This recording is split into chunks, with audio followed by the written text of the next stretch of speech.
আমাদের করণীয় সম্পর্কে একটা পত্র দিয়েছি। তো আমরা আশা করছি এটা জবাবের অপেক্ষায় আছি এবং আমরা আমন্ত্রণের অপেক্ষায় আছি। সো জবাব এবং আমন্ত্রণ পেলে আমরা ইনশাল্লাহ অ্যাজ এ গ্রুপ আমাদের যে নেগোসিয়েশন টিম আছে আমরা সকলে একত্রে মিলে যাবো ইনশাল্লাহ।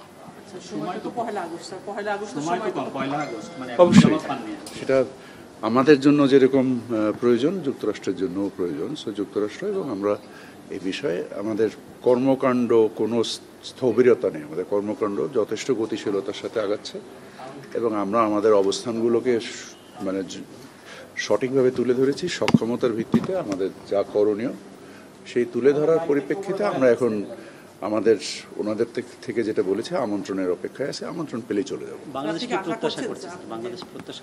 আমি তো বারবার বলছি যে আমরা প্রত্যাশা করছি মানে ভালো কোনো কিছু, সেই ভালো কোনো কিছু করার ক্ষেত্রে যা করণীয় সেগুলোই আমরা করছি।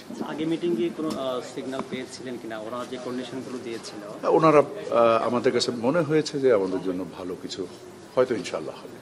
ব্যবসায়ীদের পক্ষ থেকে লবিস্ট নিয়োগ করার একটা বিষয়, এটা কি আসলে সেটা ব্যবসায়ীদের এখতিয়ার।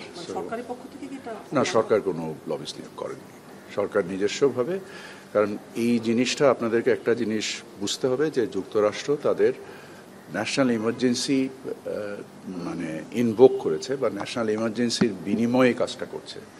এখানে যে মানে কাঠামোর উপরে ঘটনাটা ঘটছে, এই কাঠামোতে লবিস্টদের করার কোনো কিছু আছে কিনা আমি ঠিক জানি না। কারণ আমাদের বিভিন্ন বিষয়ে পরিবর্তন আনতে হবে। এই পরিবর্তনগুলো বাংলাদেশ ছাড়া অন্য কেউ বুঝতে পারবে না।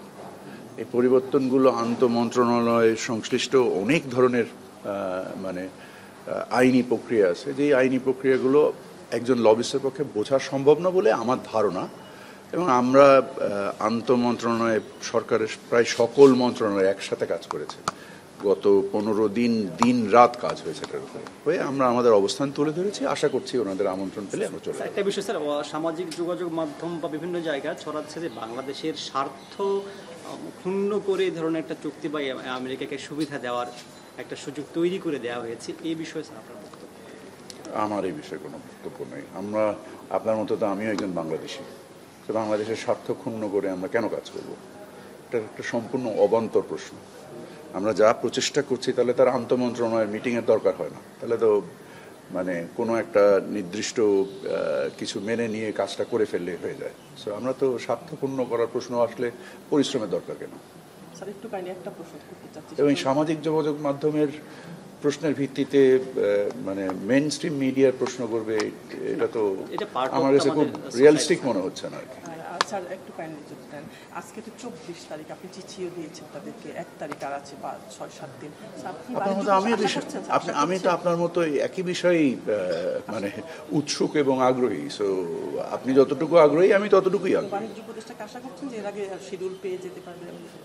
আমরা একটা অনলাইন মিটিং হয়তো বা শিডিউল পাচ্ছি আজকালকের ভিতরে। সো অনলাইন মিটিংটা করার পরে আমাদের মানে আমাদের গতিশীলভাবে এই জিনিসটা আগাচ্ছে বলেই তারা অলরেডি একটা অনলাইন মিটিং আমাদেরকে দিয়েছে চিঠির উপরে ভিত্তি করে।